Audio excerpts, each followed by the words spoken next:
Hello. Hello. Welcome back to another wonderful episode of Metal Gear University. I'm T. And I'm Kay. And we're back after our short little hiatus. Thank you all for being so patient and checking in.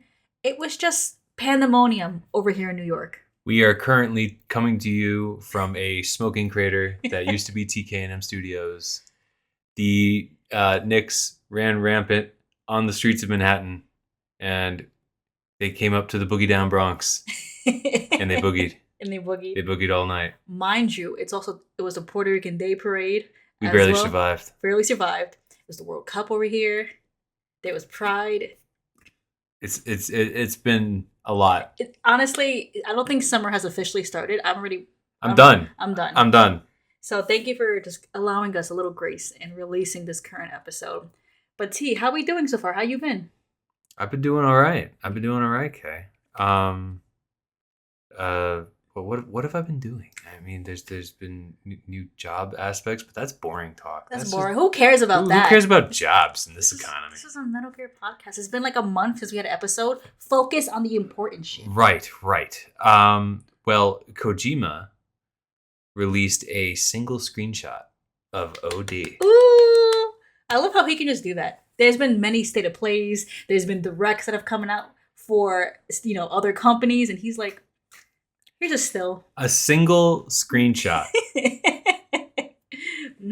And then his cryptic words of, I have a whole new game system.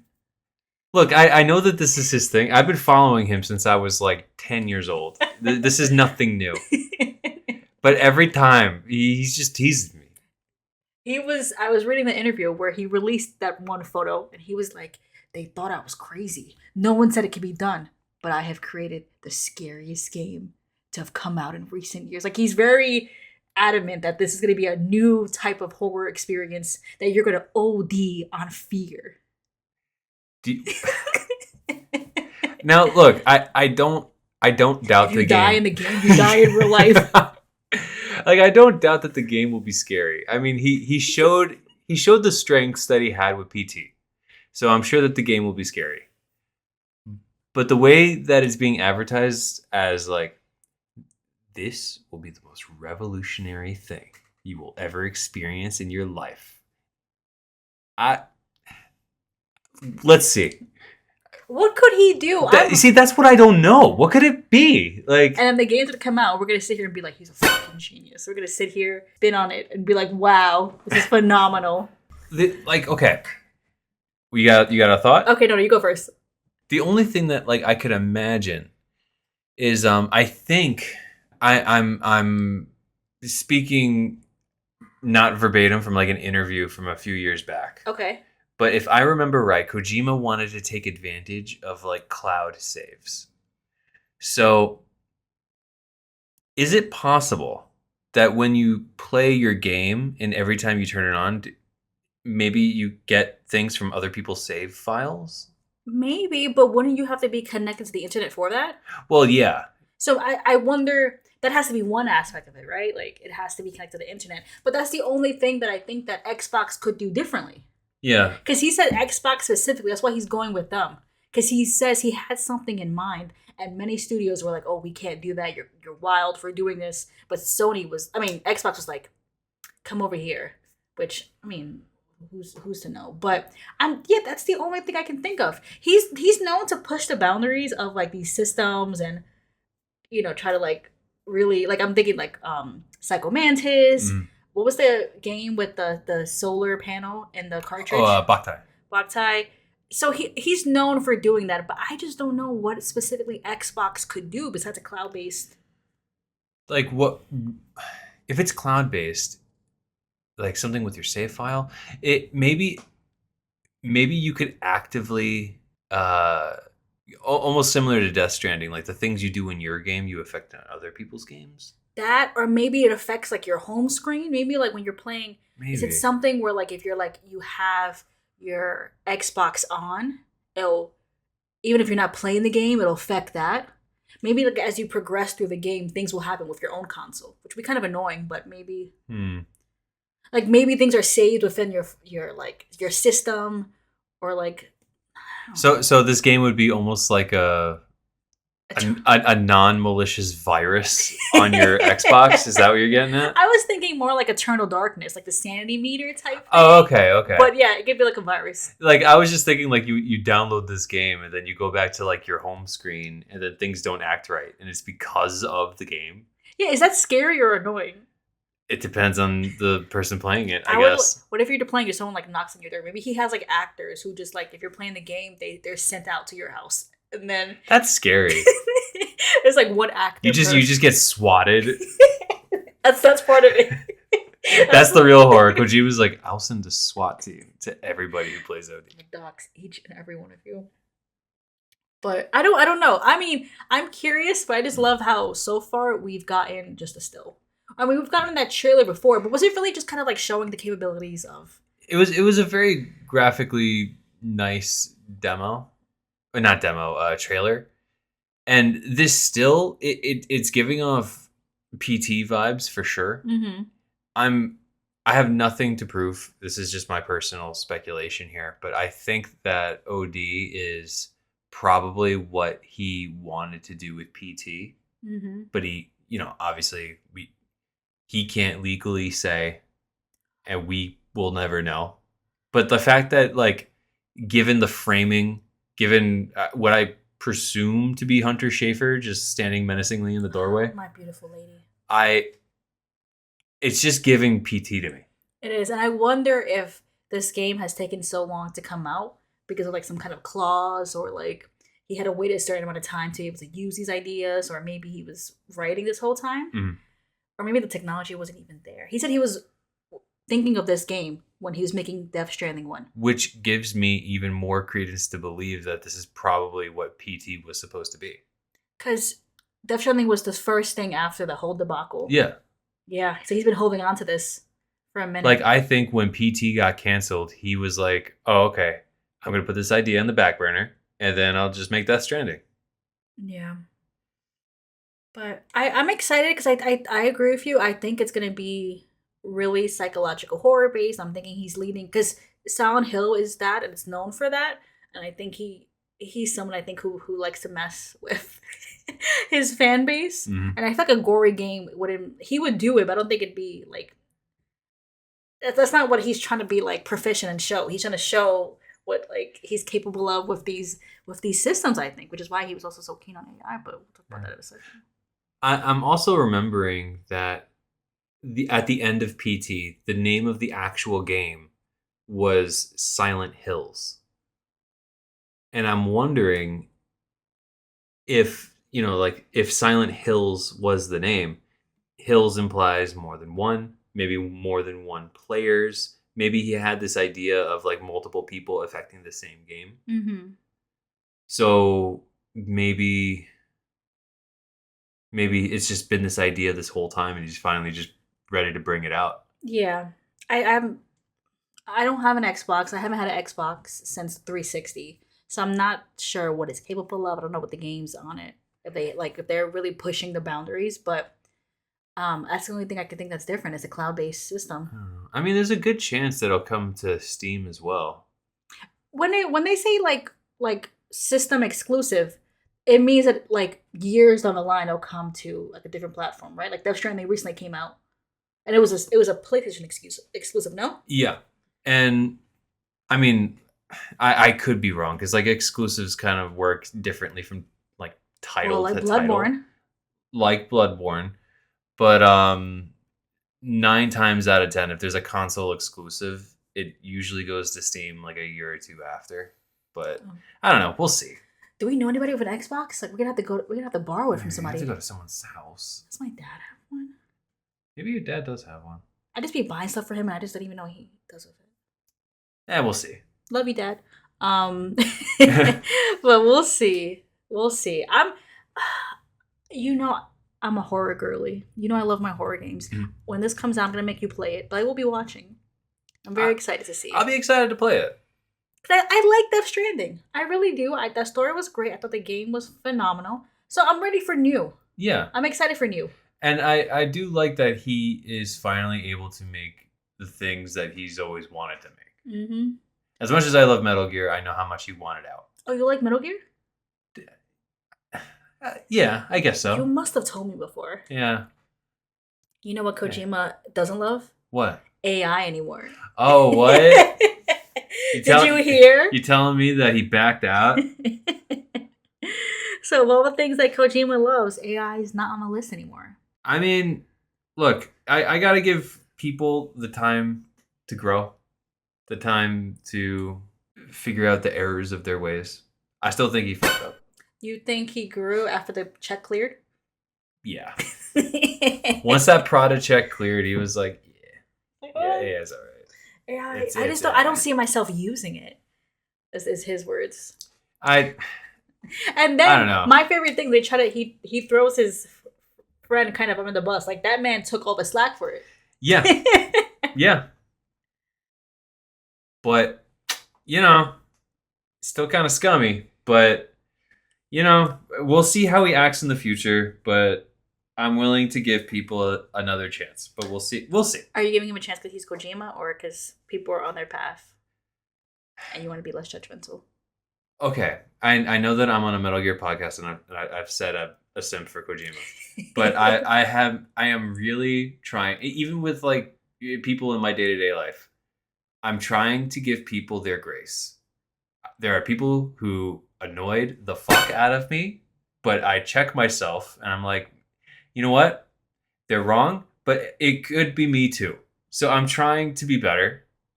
But Growth. yes, Wow. but I got my eye on him. I'll just say that.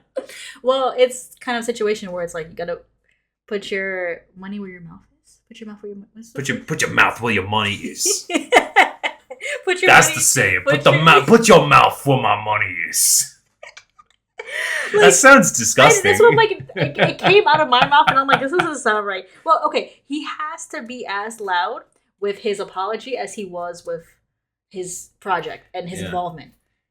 Yeah, I mean, fortunately for him, he wasn't too loud, so. But he was there, and again, he was there. He was in the room. Did the check clear? And yeah, the check. That Prada check cleared. So I wonder, after this, like you said, I have my eye on him too. Because what are you gonna do in the future? Let me not see. I mean, we'll see what he used to make OD if that information ever comes to light. Generative AI image. Imagine. Yo. Anyway, sorry. I gotta check myself. I don't want to assume the worst. Yeah, we are going down. Yeah, sorry. Getting emotional over hypotheticals. We can't do that. You're right. Okay. We are adults here. This is a mature podcast Fear, for adults. Fear is the mind killer. Exactly. Okay. Check myself. But yeah, it was very nice of his friend to jump in front of the bus for him and just be like, "Oh, it was me." Mm-hmm. Mind you, you have another friend, Guillermo, being like, "I still hate AI." My goat. I feel like he just finds a podium. He's like, "Fuck AI!" Like he just he's a huge anti-AI dude. Incorporated everywhere. I wonder how much of like how much of this, like his recent statement, was a response to like the whole Prada thing and Kojima thing, because they're very chummy. They're very close. They're close. I think he's closer with Nicholas Refn than he is to Guillermo del Toro. Because, I mean, they said in multiple interviews, it's like we were long lost brothers and stuff. That's really cute. So I think he's more chummy with Nicholas, but he I would consider them friends as well. And Guillermo, in a recent event, what was this event for? I forgot. That's why I was wondering. Like, it's just interesting that he made a recent response as of like last week about the AI. Movie making, the art of movie making at the celebration for his BFI fellowship in honor. I am dyslexic as hell. Let me try that again. Filmmaker urges industry to rally around the art of movie making at celebration of his BFI fellowship honor in Hollywood. We'll post a link in the description if you want to read it. And I guess, okay, so he was being honored. That makes sense. But it was just interesting with the timing. I mean, this is kind of funny because it ties into a question we got by email. Thank you for emailing, by the way. As always, anyone can email us at itstkandm@gmail.com. That is itstkandm@gmail.com. I love saying that. It's my favorite phrase to say on the podcast. But we received an email, and basically they were asking, like, with this discussion of AI and kind of this polarization. People are either like super for it or super against it. And they wrote basically like there's no real nuance or discussion on like where to draw the line. And so I implore this listener. We did do AI a 201 on AI. We did a two-parter, I think, right? I believe so. We did a two-parter. So it was 2 episodes specifically on AI, our personal views, and where we kind of draw the line at it. I mean, Spark Notes, Tom is totally against it at all. I think there's some uses, but in the sense of like, I guess for me, I don't like the conflation that people do now when they talk about generative AI and they Right. talk about AI and the purpose of like creating art and videos. People are trying to conflate that with artificial intelligence for um like stuff that we use in science or technology or like voice automated systems. So they're trying to conflate the two when I don't think they exist. Mm. There is generative AI for art that I do not agree with. AI used in science, I'm cool with that. And also AI is used in gaming as far as like artificial intelligence for like enemies when they react to you. Well, yeah, I mean, but that's been a thing since forever. But I'm telling you, you got these people now who are trying to conflate the two. Mm-hmm. When you say, "Oh, AI is bad," they're gonna be like, "Well, what about that? What about that?" And it's like, I'm not talking about that. Yeah, I'm not talking about that either. And to reiterate, like my stance on it, I can concede that there are effective uses that AI can have. I'm not disputing that at all. But I don't believe in. This is going to sound very nihilistic, but I'm not a nihilistic person. I don't believe that humanity could wield it properly. Or rather, I don't believe that the systems that we have in place currently will incentivize people to use it ethically. Mm-hmm. And I'm very much against AI as it exists in our current society. Beautiful. You were. I couldn't have worded it any better. That's coming from a guy that can't read. You could speak. Oh, I thank you. But thank you for that email. I would definitely say go check out those 2 episodes. We did like the history of AI. We talked about, of course, AI and Metal Gear. So it was. I had a lot of fun with that episode. Yeah, it was cool. It's to the point too that someone, I forgot whether it's Instagram or Blue Sky, they were like, "Yo, you guys are the biggest AI haters I know," and I was like, "Thank you." That's Dune taught me everything I need to know, man. that one brain cell popping between the two of us. Ready to talk about the pop? You ready to talk about the pop quiz? See, you can't Do talk, not- I can't read, and together Where we are illiterate. together we make one fully functioning human. Yeah. Anyway, yeah. Anyway. Leave all of this in. No. Time for the pop quiz. Oh my god. So T, Yes, Kay. are you ready for the pop quiz after our very brief intro? Yeah. I'm very excited. Today I have for you 3 pop quiz questions. Okay, what do you got? Question number 1. What country is Snake in currently? That would be Colombia. You are correct. Thank you. Question number 2. What guerrilla organization was Kaz most likely a part of before MSF? He was part of FARC. And don't ask me what it stands for. I completely forget. You are correct. Cool. Question number 3. And final question. What does MSF stand for? MSF stands for Militaires Sans Frontières, which is French for Soldiers Without Borders. For bonus points, Mm. well, you should get some because you translated for us. Thank Okay. you. Bonus points. What is this a riff on? This is a riff on Doctors Without Borders. Literally doing the exact opposite. You are correct. What? You know what? Let me not be biased against Big Boss. Let's talk about his story and his journey, right? Let me come to all of you with a calm mind, and you can make the decision for yourself. Don't let me guide you, even though Yeah, this is funny because I feel like with Peace Walker and 5, we have a lot of personal biases. oh, And I feel, and I'm speaking for myself, but I hope you as well. We have to learn to hold back At least for right now. Because as of right now, Okay. as of part 1, or part 2, rather, He didn't do anything. he didn't do nothing wrong. What a guy. He's still the best guy around. He's still the same guy that he was at the end of 3. He just has... Maybe he's a little weathered, and maybe he lost his way. He just has a mercenary group. What's wrong with that? There's a lot of mercenary groups in the world. He's not doing much different than anyone else. Does that make it better? I'm just saying, he's just a cog in the machine. You ready? What's he supposed to do? You ready to start the episode? Yeah, let's do the episode. Let's begin.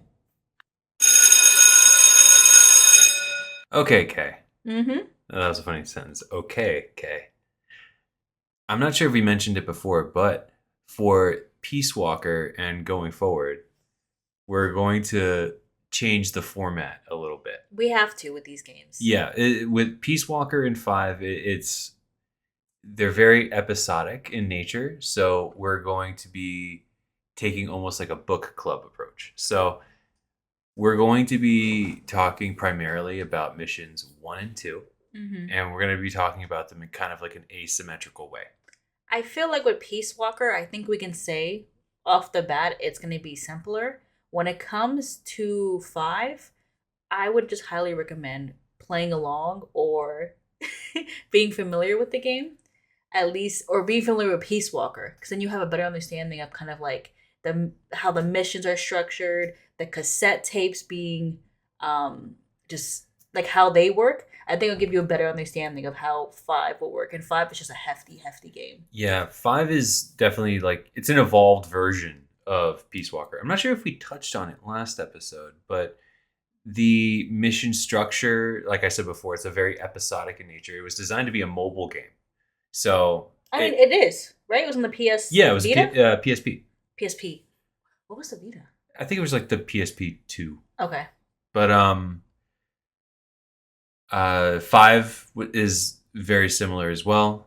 There's a whole like managerial aspect to these games. Yeah, can you touch on that for a bit? Because I remember in the Discord, Ender was talking about how that was something that he enjoyed doing. Yeah, these games operate in a way that makes you feel like a boss of a mercenary company.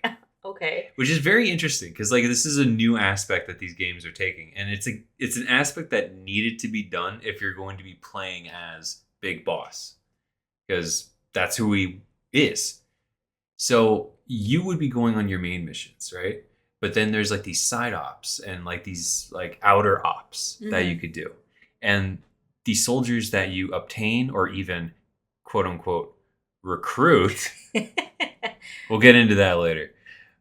You could send them on missions like Pokemon, and then they'll go and retrieve assets. They'll go and like assassinate people. They'll go and like kidnap people. They'll do mercenary things, and the more you do it, the more they'll level up, and then you get leveled up gear. But I think that's the cool part because it kind of is like Pokemon. Like these soldiers have different stats, they have different skill sets, and like you said, you're basically building your mercenary group. So there's points where you would pick one person over the other because this person is higher in, this certain attribute. Yeah, each soldier has a different attribute for them to contribute for. Like, obviously there's a combat thing, but then, you have smart, nerdy boys. You put them in the R&D team. You have aspiring chefs. You put them in the mess hall. There's a place for everybody in Outer Heaven, and Big Boss, i.e. you, have to sort them out. You have to level them up. You have to level up your gear, and that's part of the gameplay loop. Because a lot of the levels here, especially when we get into the bosses, they're admittedly a little grindy. Mm-hmm. They're like walls. I mean, it is a mobile game. I feel like the point of a mobile game is to like take your time. Yeah. So it encourages you to go back and replay missions, to replay these side ops, to get your soldiers out there. And it's to get the grind going, to level you up so that you get to have this full top dog mercenary experience here. It is interesting that he's kind of creating his own little country, his own little slice of heaven. It's just outside of it. Just Yeah. just him and a bunch of men in the middle of nowhere. Being men. Wrestling each other.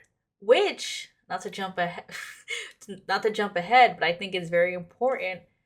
This first mission, the mission that we're covering right now, because every group needs a base. Every group needs somewhere. Yeah, every group needs a place to call home. And they got one. I mean, up until this point, they were like a nomadic tribe, just pillaging South America, I guess. I mean, I guess they were traveling from Just region to region, wherever they're needed. from And contract to contract. in their latest contract, they got a guy who calls himself Professor Galvez and a student of theirs named Paz. Now, Galvez is a weird guy because he starts off going like, I'm just a humble professor. And there's like these guys, they're just being mean. And Big Boss is like, no, I don't want to. This is weird. Uh-huh. And then he's like, okay, fine. They're like the CIA, and they're being like very mischievous, and we just want you to just check out what they're doing. Yeah. And Big Boss, once again, he's like, yeah, no. I mean, because Galvez is coming in, like, he's like, we're just like a lonely, small little country, and we need your help. And I feel like he's familiar with Snake, but he's like, yeah, the CIA. Remember the CIA, right? I think they're involved. Like, you should come in and help us. Don't you want to save our poor little? I mean, I'm just from the University of Peace in Costa Rica. Don't you want to like help me out? I'm just a professor. I also have a prosthetic arm, so shit is serious. I'm just a little boy. I'm just a little guy. And I think to add a little extra to entice Snake a little bit more, Costa Rica doesn't have a military of their own. So like Snake is definitely needed. Like this would be something where he's like helping. Yeah. Against the evil ass CIA. Mm-hmm. And I think the coolest thing about this, how would the professor have this? The professor says, if you'd help us, we'll be able to give you this offshore oil rig. It's a band that'll be all yours if you help us, please. That can be your base. That's all yours if you help us. And Snake is like, no. Snake's just like, no. He wasn't born yesterday. So then Galvez takes like this really weird turn, and he's like, hey, you know that schoolgirl that I brought with me? Well, things happened to her. He's really trying to sell this. Yeah, no, he's he's like a used car salesman, and not like logistics aren't getting to Snake, so now he's going for his heartstrings. Yeah, he went for payment. He went for sympathy. He went for pity. Yeah. And now he's like, look at this young girl. Terrible things happen to her. Terrible things. Now zoom into her, please. Yeah, why was that an option? It's fucking weird. So we didn't say Paz is a student, but I guess they say University of Peace, but Galvez says that she's 16 years old. So it could be she went there early, or maybe university. Yeah, maybe she got a 4.0 and she's smart or something. I don't know. I believe something they say university for like kind of. University means something different for every country. I believe so. Like a little bit almost like kind of like getting into like upper layers of high school. Mm-hmm. But yeah, Paz is 16, and the style of this game is like the cutscenes are very comic style based. So it's comics that you can interact with. So, for example, like talking about Paz, they say something terrible happened to her. You can zoom in and out of her face. You can also zoom in on her body, and when you zoom in close, it just shows her in her underwear. I think, I mean, obviously there's actual intent on why this was a thing, but I think the meaning of it was to show where she was bound, like tied up. Yeah, but her bra and underwear? Oh yeah, no, I'm not defending it at all. I'm just saying like I believe that that's the intent there. I mean, obviously it was also really weird gooner material. Pervert material. Yeah, I'm not defending it at all. I think it's really weird. it weirded me out the first time I played it. It's always a jump scare. Whenever I see it, I'm like, oh my god. No. I always like I forget. I think my mind protects myself. Yeah, and for me personally, in subsequent playthroughs, I never do it because it just makes me feel weird. I don't want to do that. I guess too. That's supposed to be maybe the inkling that happens, like the visceral reaction, the gut of like, oh. I wonder if that's intentional, but then at the same time, like, yo, she's 16, man. I don't want to do that. I mean, I know you said it's for like the markings where she was bound, but when I think of terrible things, I think of just war crimes, and I think of Well, yeah, I mean, I think that's where everybody went. So I guess how else are you supposed to show it than You could have just showed her fucking wrists, man. Like, Yeah. I don't know. Yeah, I think this is kind of a tie to like your heartstrings. Like, let me avenge this young girl. Yeah. Let me, if I'm not feeling sympathy for this Puerto Rican, this Costa Rican, this Costa Rican professor, let me feel sympathy for this young girl. But also, Snake doesn't care about that. Snake I feel like he senses something. It's not his first time around the block. Yeah. And what I don't like in this either, too, is while he feels this way, Kaz is being mad pushy. To me, it almost feels like Galvez and Kaz, like they made a deal already in the back, and they're like trying to convince Snake real quick. Oh, hell yeah. It definitely feels... Well, Kaz drove them over, remember? So, like, I can envision Kaz just, like, driving them on the way over. It's like, Snake's gonna love this. Trust me. Look, he's just a little standoffish, but you just have to, like, sell him on that oil rig. You sell him on that oil rig, He's you'll like love driving with one hand, looking behind the shoulder, like, guys, don't worry, we got him. It's gonna be fine. And then they're having a problem, and Kaz is just like, oh my god, I didn't think he'd be like this. The oil rig, and I feel like Kaz is hyped about the oil rig. Hell yeah. He's like, we got it. He's tired of living on this shack. He wants a bed for him and Big Boss. Sorry, there's nothing alluded to, but we'll get there. he just wants a bed for the two of them, a bedroom. Mm-hmm. But yeah, I feel like Snake is just, I don't know, the mention of the CIA I think would put me at pause too. I feel like that wound is still so, it's been a couple years, but you don't get over killing your mom and the betrayal of your home country. So I feel like you have this guy being super suave, hey, I need your help. Oh yeah, the CIA's involved. It's like you're trying to hit all the right words. And yeah. And I guess you could argue that Snake is, I mean, he was fighting on behalf of the Colombian government, which was de facto CIA, US government backed. But I guess there's a difference between being a proxy and then like going up against them directly. You know, like you would, there's a difference between like shooting like some Colombian dude who's against against or for the CIA. Is that what you feel like? He doesn't like it because it's against the CIA?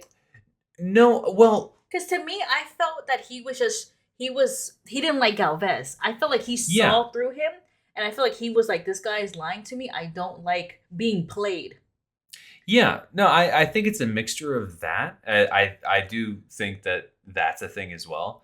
But like I'm also, I have this thought of him going up against America directly. Because I think that there's like a difference between like fighting against a proxy and fighting against the actual thing. Because then you're kind of confronting it too. Yeah, you're facing it head on. Yeah. I mean, before this, it's safe to say he was running away. He was just getting money. He was just kind of finding himself in war. Yeah. Getting money, building his crew. And Kaz thought this would be a great way to get a base, but now it's like the past is coming back for him. I you know what? I do have to agree with you. It's getting a little too close now.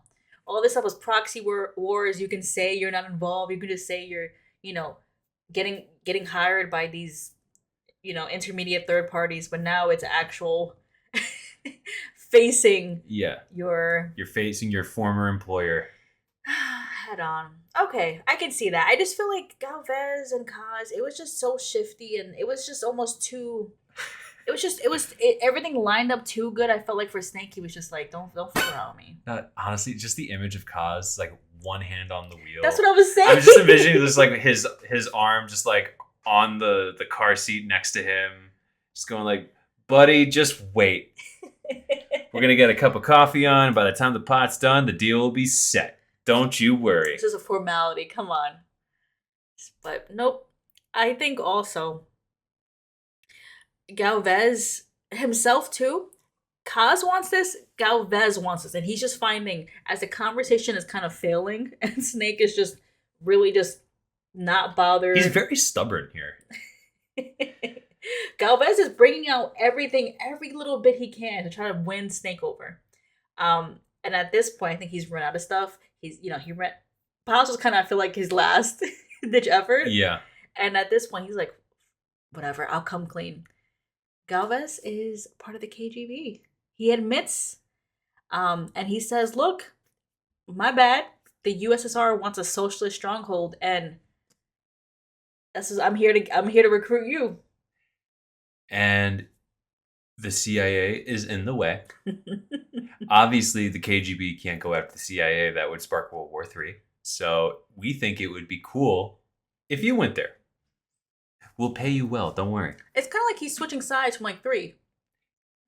He is, actually. If you think well, he isn't loyal to America anymore. But in a way, he is kind of doing what the boss did. Yeah, well, reportedly did. Yeah, yeah. He was loyal to America, of course, in 3, and then, did their work. And here, he's acting on behalf of the USSR. That's interesting. It's funny because I've never really thought of it like that. Like, he's essentially doing what the boss did. Or pretended to do, at least. And I don't think he's bothered by it. He doesn't seem bothered. He doesn't seem that bothered. I think he's made peace with what the boss... Well, let me rephrase that, because he didn't make peace. He's in the middle of nowhere with men on the beach. Yeah, he's definitely not okay. But what I'm trying to say is that I think he was able to rationalize the boss actually not betraying her country. I think what fucked Big Boss up was that her country betrayed her. Yeah. Her going to the USSR was just part of the mission. And I think that he could comprehend that still. Yeah.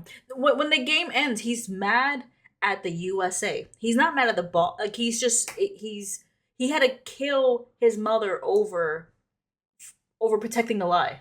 Yeah.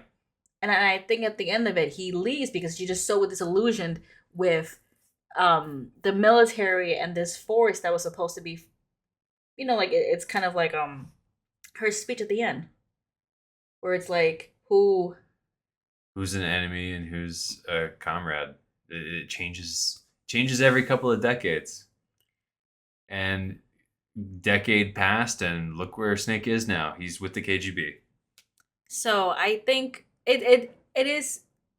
I do think he's kind of made peace in a way of just I feel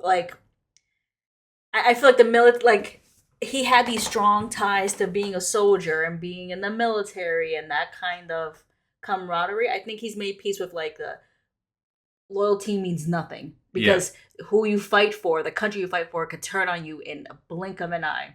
And I feel like that's like the Soldiers Without Borders. He made a community with the soldiers, not so much the allegiance to a government. You know what I mean? So I feel like he's made peace in that realm. I don't think he definitely hasn't made peace with her death, especially by his hands, which we are proven by because Galvez, I feel like he should have just brought this out first. He whips out a tape, and again, he's coming clean. He's like, look, we want you to find out why the CIA are here. I have this tape. You see, Paz had a friend, and this friend recorded this audio. Now it gets interesting. Poisonous. I need to get rid of it. I chase it back to its nest. You can't. The snake's too vicious. It's on many people. I chase it away. It will bite you unless you kill it. Go home. Boss. Voice sprint analysis confirms that this voice is indeed that of the legendary hero and criminal, the boss. What? The other hasn't been identified. female in her 30s with a British accent. The song playing in the background was a hit in 1973. So, what the hell? You know, this leaves Snake in like a cold sweat. It's like He killed her. yeah, it's like hearing a ghost or something. And Snake initially is like, nah, I don't want to. No, we're not doing it. And Galvez is like, all right, I guess I'll just burn this tape. And right when he's about to do it, Snake just snatches it away. He's like, no, it's mine. My precious. It's like the ring for him. I mean, come on. If there was a chance that his mother would be alive, And in this CIA base, of all things. it's like, who cares what Galvez wants? I'm going to infiltrate to see what the hell is going on. Mm-hmm. And in an attempt to save face, I always thought that this was hilarious because after making this big show of grabbing the tape right when it's about to burn, and he's like, "Oh, so you're gonna do it for the boss?" And Snake is like, "No, I'm gonna do it for the girl." It's like no one believes you. You literally were not budging for nothing. You were not budging for pause 5 minutes ago, and you're gonna tell me you're gonna do it for her now? Fuck that. No, I don't believe that for a second. Doing it for his mommy. So Snake eventually, he begrudgingly agrees to this thing. Kaz is like, yes. Lucrative money. And he infiltrates the CIA base. That was quick. Well, I mean, it's like a CIA presence, and this is like an entry point to the CIA domain, so to speak. So it's like a coastal area. It's a place where cargo comes off ships, then cargo goes up into a mountain somewhere. Okay. So Snake is infiltrating this like harbor base kind of thing. He finds out when he comes into this base that they're wearing these like film badges that detect radiation. And he's like, that's weird. I guess I'll go see what's on this manifest real quick. I'm sure it's nothing. It's nukes. And the CIA, the United States government, bringing in nuclear weapons to Costa Rica. I mean, we spent a whole episode talking about how they have to keep communism at bay. Mm-hmm. They can do it directly, but let me just here's some weapons, here's some money. And the fact that the U.S. government is just bullying the Costa Rican government and installing nuclear bases is insane. That's crazy. I mean, God forbid communism spread. T, get it? This is serious. I know. Okay, I understand. Yes. We have to stop communism. I understand. It's cold. It's still always so shocking to me, just like how long the Cold War lasted, given that both regions knew what the hell each other were doing. Like, it was no secret.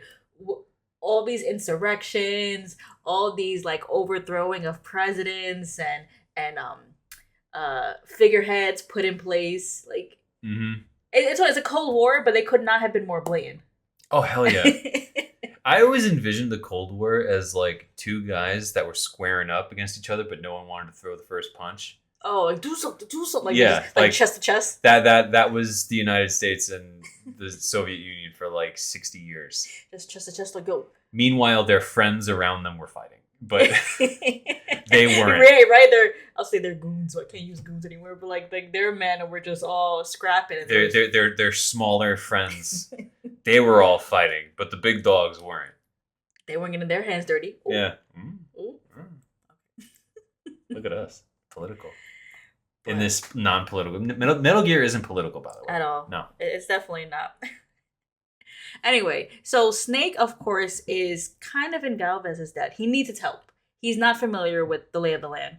And so Galvez is like, look, over there is the commander of a Sandinista cell. And essentially, that person... And they'll help Snake navigate through the mountains to get to this CIA mountain fortress, wherever it is. He kind of looks like an older Big Boss. He does. A little bit. Yeah, I wonder if that's what they were going for. So, what Snake has to do now is find this Sandinista captain, commander guy. Is Kaz a part of these missions? Like, can you explain more how these missions are? Yeah, Kaz in Peace Walker is kind of taking the place of Campbell. Okay. But he's not seen as your superior. He's seen as your partner. Is it kind of like an Otacon situation? Actually, you know what? Otacon is probably a closer comparison. Yeah, he's like Otacon. Okay. And during missions, can you like call for support? Like, You can, but like it's very limited. Like there's like basic, there's like a basic call button, and it's just like, Snake, you gotta go here. That's all it is. Yeah. But I guess they took a lot of criticism for especially like how wordy Metal Gear Solid 4 was. So they put almost all of the codec conversations and they put them in cassette tapes. So you could listen to these tapes on your own time, which is kind of cool. I mean, a lot of these tapes are inconsequential. That's how we found out how Kaz and Big Boss met. Yes, and you get cool tidbits like that, but a lot of it is fairly optional. There is cute stuff. Like, it's a bit of a spoiler. Don't say it. Oh, hear me out. It's not like a story spoiler. It kind of pokes fun at like kind of like the silliness of this game, because like as serious as this game is, there's almost like a whimsical factor to this. Mm-hmm. Like there's like this one tape where Big Boss believes in Santa Claus. He talks about his belief in Santa Claus, and he's like, "No, you don't understand. They track him on NORAD every year." And they're like, "Snake, that's not how it works." And he's like, "But they track him." It's stuff like that. It's worth a listen. It's cute. I mean, I feel like a lot of the character development or like the really cute interactions are in those cassette tapes. And to jump forward to Metal Gear Solid 5, the cassette tapes play a very important part. Like, I feel like you can play this game without really looking at that. The other one, Metal Gear Solid 5, you have to. Yeah. I feel like if you play 5 without listening to the cassette tapes, you've only really understood like maybe 70% of the story. Yeah, so this is a game where like I feel like it's getting you used to that kind of mechanic. But no, the cassette tapes, I like it. It's like you said, if you don't want to sit through extra cutscenes, Metal Gear Solid 4 was kind of too long for your own taste, I guess. You can at your leisure listen to a cassette tape at a time. Yeah. Which I understand why they did it, and it doesn't really bother me that much, but a piece of me is like, "Aw, I kind of miss calling them on the fly." Yeah. I think too, I mean, back to the cassette tapes, you get to hear how good of is it like an impression? Because if you think about Kaz, the first time we ever meet Kaz was in Metal Gear Solid 1, but it was Liquid pretending to be Kaz. Yeah. Well, on a technicality, it was Metal Gear 2. But our first voiced performance. Forgive me. I don't. Actually. Yeah, I don't want to get the actually. listeners adjust their glasses, going like, actually, he was in Metal Gear 2. That's gonna be a next pop quiz question. That's a good one. But yes, the first time we hear him is quote unquote is Metal Gear Solid 1, and it's Liquid doing an impression of him, which means that oh my god, my favorite guy, I always forget his name. Robert Atkin-Downes. Robin Atkin-Downes has to do a Liquid Snake impersonation. Yeah, I think that it's like it's such a funny thing if you think about it, because go back. He literally had to listen to Cam Clark's performance and match his performance. So his Kaz's voice is an impersonation of Liquid doing an impersonation of Kaz. It's such a funny loop. Basically, Dr. Naomi Hunter is not Dr. Naomi Hunter at all. What? I gotta thank you for agreeing to this, Snake. Man, am I glad to be out of here. And it's a good voice. Yeah. I really like Kaz's voice. I don't know, he plays them really well, especially this is to me, his first time we're seeing Kaz. You know, he's not just someone you call on the codec. He's like here in person doing fun little shifty stuff, trying to like get these, you know what I mean? To Yeah. get these contracts. No, Kaz is definitely, he's one of my favorite characters in the entire series. He's such a cool guy. Tell me about it. Tell me about it. Just so we'll learn more about him. But I mean, this is just my plea. When the Master Collection Volume 2 comes out, please listen to the cassette tapes. They made them. They're worth your while.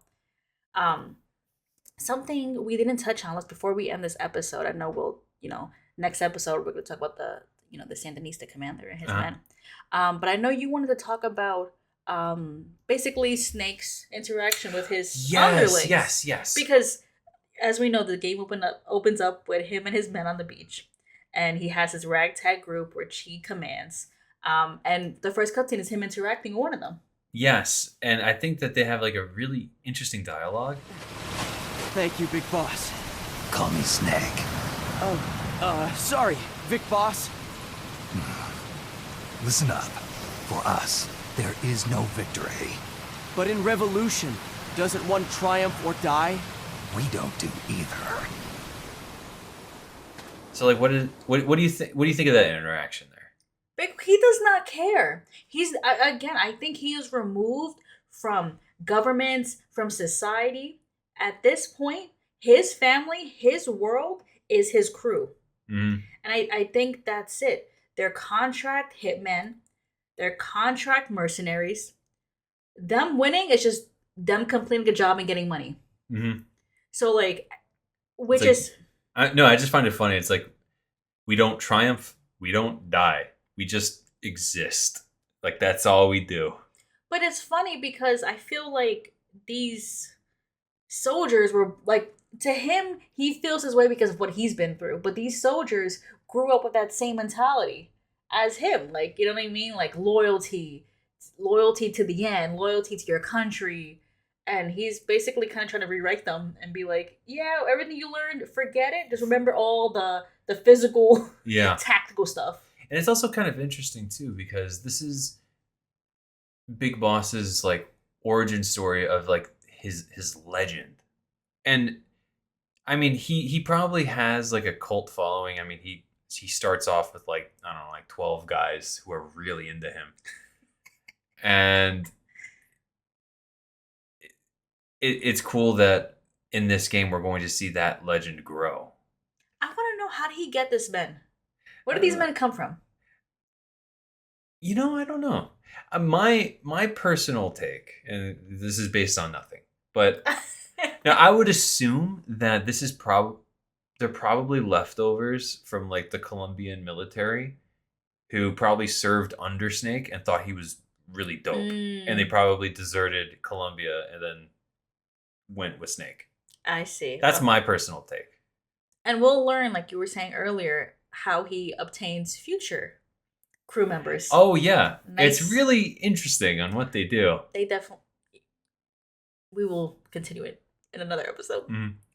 But T, I am so excited to talk about this. I'm excited to talk more about Kaz. But I already like that we're getting grizzled, angry Snake. We're getting The Descent. the descent. I mean, we had a flash of baby Snake when he hears his mom. That kind of like inkling of just regret and hope and closure even. Yeah. But he is that outside, he is an icebox where his heart used to be. He's just And it's kind of cool. I mean, just his pain? No, well, in a way, yes. Well, like what I'm getting at is we've spent so many 101s talking about the hero and like how they're like almost like, I don't want to say perfect, but they have like good moral standings and ideals and justice. And now we're touching on a character who is somewhat morally gray. And I think that that's an interesting turn that this series is taking as well. He went from a hero of the U.S. government, and now he is a mercenary, Yeah. willing to take jobs against his home country. Yeah. And I know that like these games, they always like preface with like, oh, Solid Snake, it wasn't 100% a good guy Solid either. Snake? Yeah, Solid Snake. And I can see that, but this is like a different kind of thing. This isn't just like, all soldiers kill people. Does that make you bad? This is like a different animal entirely. I mean, with Solid Snake, when you say he wasn't like a great guy, I mean, I think of like kind of, to me, the only morally gray is when he was quote unquote a terrorist in the USSI. You know what I mean? But That's what the U.S. says. But I'm saying, but like do people actually think he's morally gray himself, the character? No, I don't think so. I People think do. I'm saying that because that's how Snake sees himself, because he killed people in the past. Oh, okay. Never mind. Okay, fair. That's what I'm saying. And I feel like we're dealing with a guy now who has killed people in the past, and he's kind of okay with it. And he's kind of like building his company about killing people. He's kind of okay with it. Yeah, he's not worried about the people he's killed, except for the boss, because she was important. She mattered. She mattered. Everyone else, fuck them. He was like, who? I don't even know who you are. That is a good point. Solid Snake had some regret, especially 4. In Metal Gear Solid 4, he has a lot of regret and just kind of looking back on his life. And as of right now, in Peace Walker, Big Boss, all that's guiding him is pain of what happened in 3, and then the pain of hearing his mother's voice and wanting to know what's going on. No, he's doing it for Paz. Yes, for the girl. Yes. Duh. With that, T, we'll call it. Yeah, let's call it. Let's call it. Again, everyone, thank you for being patient with us as we took a little break, just a R&R. As always, please send us emails at itstkandm@gmail.com. That is itstkandm@gmail.com. You can find us on Blue Sky, Instagram, Twitch. I believe that's it, at TKANDM.